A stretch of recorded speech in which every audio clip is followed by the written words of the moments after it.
Hey there, fellas. There's something I'd like to share with you. These are some nice rims, eh? We were cleaning up the shed and, wow, I don't know where they keep coming from. Then again, we've always got a bunch of different cars coming in. Anyway, as you might remember, we've already done a few very similar experiments before, where we made some custom rims. And so in this episode, we want to take another crack at it. But this time we'll be replicating us some BBSs, like the ones you see right here. We'll try transforming some simple steelies into something reminiscent of those. We've yet to find out whether that's even possible, of course. I mean, this does seem like a pretty complicated and tedious job. Nevertheless, it's definitely worth a shot. Alright, let's make some BBS rims and go tear up the road. Let's do this.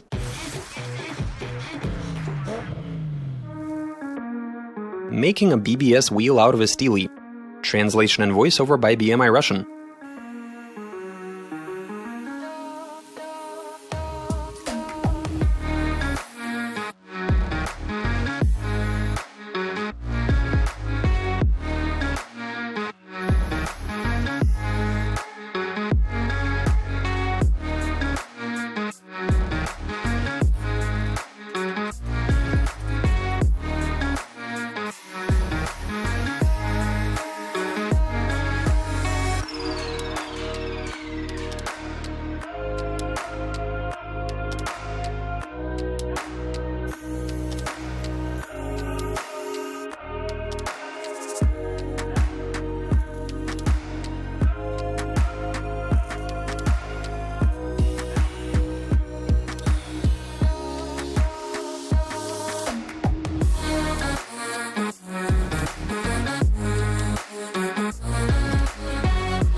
Okay, so check this out.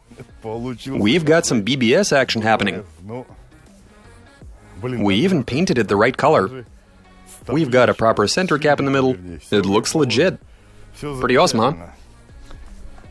So up close, it's quite obvious that it's handmade, but I mean, every time we do this, it's always the same story. Upon detailed examination, you can easily tell that they're custom, but as soon as you step away, we almost got the color to match, and all in all, it looks like we nailed this one. We got bolt heads all around the rim, the spokes are all accounted for. They look amazing, don't they? Now I think we should try driving around on this thing. Though there are a few small details worth mentioning.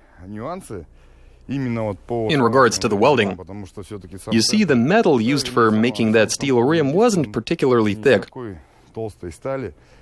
Not ideal for this sort of welding method. And as a result, the spots where those ribs connect to this centerpiece aren't that big. But here's hoping their sheer amount will make up for that. I mean, we are looking at a bunch of spot welds. Yeah, that very well might help with the structural integrity and keep it from falling apart. I'm fairly sure that it'll keep it together. Regardless, we absolutely have to do some testing. So I suggest we go for a drive. Let's do this.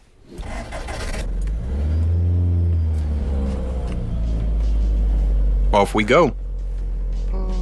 And we're moving.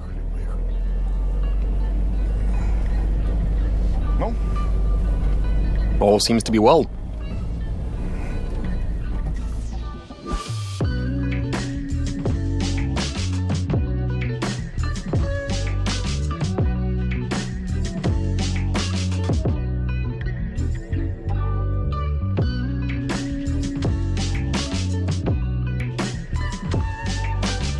Right, fellas, looks like we're good here. We've made ourselves a BBS rim, went for a drive. It looks nice, it drives okay.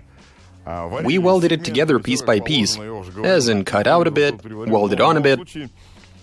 Though the welding did still warp the wheel slightly. Unfortunately, the rim was wobbling. It was doing a sort of figure-8 motion, though I'm not sure how severe it was, since I haven't yet seen the footage. Anyway, the main takeaway here is that you can weld a DIY replica of pretty much any wheel, and I'm pretty sure that you can correct any minor wobbles that you get, without going to too much trouble, and most likely without even spending too much time doing it. What matters is that it looks good and it's cheap. You just have to invest a bit of your time into it, though I don't see the problem with doing a little bit every evening. But here's the thing, proper alloy or steel rims are all thoroughly engineered. And welding something up without testing it, slapping it onto your car and heading out for a drive, well, that's something I'd recommend you avoid. It's all a matter of safety. Your own, and of those people driving next to you on the road. Well, and of course pedestrians strolling down the sidewalk. So you guys hit us up if you've got some other cool DIY wheel ideas for us. We can make it happen, I mean, we've got plenty of experience at this point. And that's all I have for you. Watch us, subscribe, send in those comments and suggestions, give us a big thumbs up. Alright, catch you later.